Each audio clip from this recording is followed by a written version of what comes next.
शांत ग्रामीण इलाकों के बीच बसे एक दूरदराज के गांव में एक सरल लेकिन उल्लेखनीय दरवाजा मौजूद था जिसे ज्ञानोदय का पोर्टल कहा जाता था। यह दरवाजा एक विशाल पुराने ओक संरचना था जिस पर ज्ञान और शांति के प्रतीकों की जटिल नक्काशी की गई थी। गांव के बुजुर्गों और दार्शनिकों का मानना था कि इस दरवाजे के पीछे एक पवित्र कक्ष है जहां व्यक्ति ज्ञान और आध्यात्मिक विकास प्राप्त कर सकते हैं। पीढ़ियों से दूर दूर से लोग जीवन के गहन सवालों के जवाब पाने की उम्मीद में गांव की यात्रा करते रहे हैं। वे उस ज्ञान की तलाश में आए थे जिसके बारे में अफवाह थी कि ज्ञानोदय पोर्टल इसे पेश करेगा। हालांकि कोई भी इसके रहस्यों को उजागर करने में सफल नहीं हुआ। ग्रामीणों के बीच एलियास नाम का एक विनम्र विद्वान रहता था।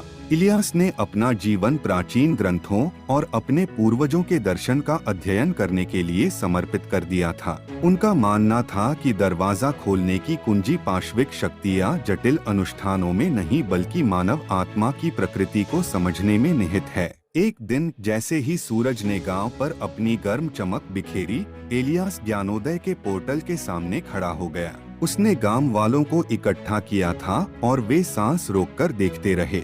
इलियास ने उनसे आत्म खोज और ज्ञान की खोज के महत्व के बारे में बात की। मेरे प्यारे दोस्तों, उन्होंने शुरू किया, आत्मज्ञान का सच्चा द्वार हमारे भीतर है। हम जिन उत्तरों की तलाश कर रहे हैं वे इस दरवाजे के पीछे नहीं हैं, बल्कि हमारे अपने दिल और दिमाग के भीतर हैं। आइए हम आत्मनिरीक्षण और साझा ज्ञान की यात्रा शुरू करें।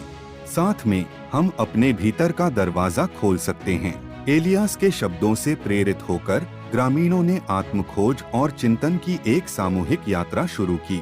वे सार्थक चर्चाओं में शामिल हुए, अपने जीवन के अनुभव साझा किए और अपने बुजुर्गों की कहानियां सुनी।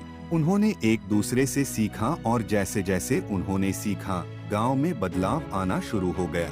समय के साथ उन्हें एहसास हुआ कि सच्चा ज्ञान समझ, करुणा और दूसरों के साथ बने संबंधों के माध्यम से भीतर से आता है। ज्ञानोदय का पोर्टल, जिसे कभी ज्ञान के बाहरी स्रोत के रूप में देखा जाता था, उनकी साझा यात्रा का प्रतीक बन गया।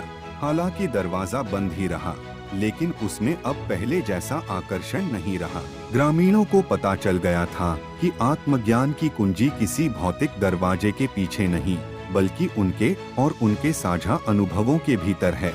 गांव ज्ञान और करुणा के समुदाय के रूप में विकसित हुआ और निकट और दूर दूर से लोग दरवाजा खोलने के लिए नहीं बल्कि प्रबुद्ध ग्रामीणों से सीखने के लिए आते थे। इस साधारण गांव में आत्मज्ञान का सच्चा अर्थ दिल और दिमाग की एकता में पाया गया। एक ऐसी यात्रा जिसके लिए किसी जादुई दरवाजे की आवश्यकता नहीं थी, बल्कि साझा ज्ञान और मानवीय संबंध की शक्ति की आवश्यकता थी।